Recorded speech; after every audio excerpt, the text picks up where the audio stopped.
पूर्वी पोरगी बघायला जायचे तर म्हाताऱ्या माणसाला संग न्यायचे. ती म्हातारी माणसं सगळी चौकशी करायची.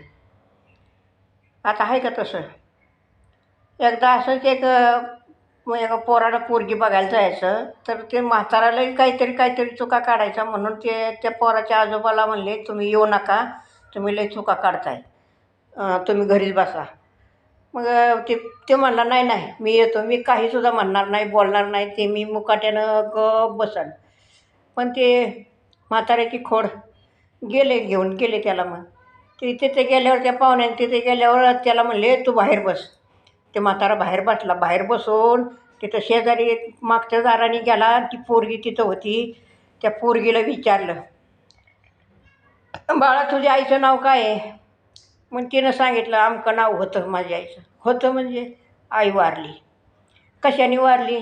आईनं जाळून घेतलं होतं. अरे बापरे! लगेच तो म्हातारा गेला की लगेच म्हणला, हे लग्न ठरत नाही. म्हणले, आहे का म्हाताऱ्याने काढलंच काहीतरी. म्हणले, त्या पोरीच्या आईनं जाळून घेतलेलं मरून गेलेली आहे, आपल्याला ती पोरगी नाही करायची. आता तर त्यातला थोरला लोक काय म्हणला, नाही नाही हे करायचं, लग्न करायचंच. तुम्ही काहीतरी काढता म्हणला खुसपाटनं आणि लग्न करायचंच. आणि मग ते लग्न ठरवलं.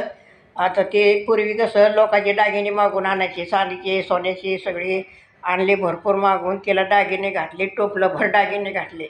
पहिलं ते तोडेन वाळेन ते पैंजण ते सगळं घातलं आणि लग्न केलं. आणि आता ते लोकांचे दागिने आणलेले द्यायचेत ना, ते परत 6 महिन्याच्या बोलीवर आणले होते. मग ते लग्न झाल्यावर 6 महिन्यात त्या पोरीला म्हणले, ते बाळा ते दागिने लोकांचे आणलेले आहेत, ते दिले पाहिजे परत, तर ते दे काढून. ती म्हणली, हां मी देणार नाही काढून, आणि दागिने जर काढून घ्यायचे असले तर मी जाळून घेणार.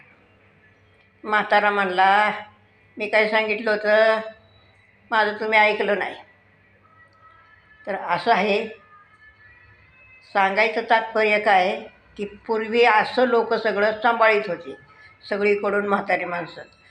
तर आता तसं नाही.